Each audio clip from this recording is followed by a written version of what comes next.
Hi there, I'm Pastor Jody. Welcome back to the Prayer Project. Hi, I'm Brogan. Thank you so much for joining us again for another week of the Prayer Project. Week 11. Wow. We're already here. Each week we're delving into the Bible to learn what it has to teach us about prayer, offer some creative ways to pray, and offer some ideas on what to pray about this week. Yeah, and on our 11th week, we've gone into another room in the building. You might never have seen this room. This is our pool table room. Who knew the church had a pool table room? But this is one of our rooms off our youth area. So, sometime after church, you might want to stay after the dinner or whatever, go down and play some pool or whatever, but it is here. This week we're continuing to look at how Jesus taught us to pray, the example he gave us. We call that the Lord's Prayer. That's right, yes. In Matthew 6, 9-13, this is how Jesus taught us how to pray. Pray then like this: Our Father in heaven, hallowed be your name. Your kingdom come, your will be done on earth as it is in heaven. Give us this day our daily bread, and forgive us our debts as we have also forgiven our debtors. And lead us not into temptation, but deliver us from evil.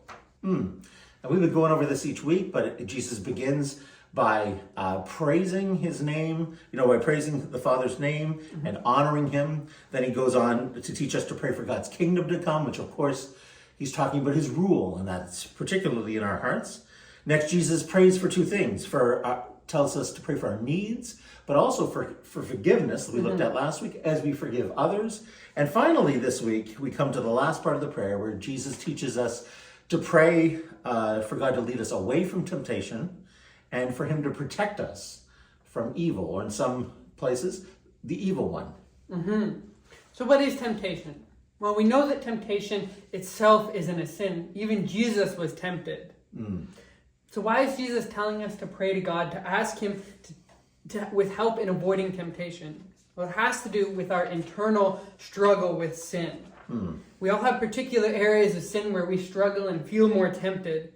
And Jesus, even where we fail sometimes. And Jesus tells us that we can pray to God and ask him to lead us away from this temptation. From those temptations where we might struggle as well. In effect, we are asking and praying that God would help us with our internal transformation. Yeah, that's right. And we have all of that going on inside. And at the same time, Jesus tells us to pray against the evil, deliver us from evil, or the evil one. And so it's clear that we're in a battle.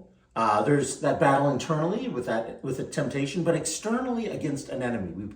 And it's against spiritual forces, specifically also the devil and his forces.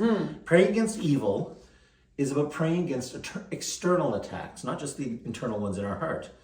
We talked about praying for God's will a few weeks ago, but we were also praying against the work of the devil. That the devil's will would not be done while God's will is done.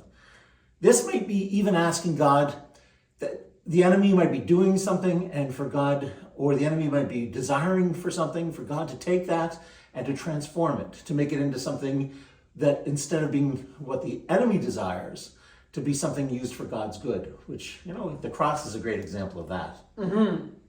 So we're to pray for these two things. We pray against internal temptation and external evil, attacks from the enemy.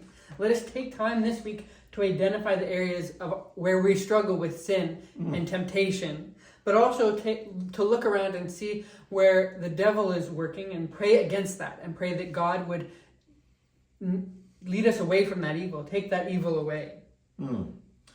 Yeah, and in doing so, we're asking God's help in those battles, right? Internally and externally. And those battles could be different for each of us. We might have different external attacks going on in our life, but also we probably have different struggles as well. Yeah. Well, as you're doing that this week, we want to encourage you to take as your mission for the week, to take this passage, the Lord's Prayer, read it over again, go back, and for each part of that, pray those different things through this week.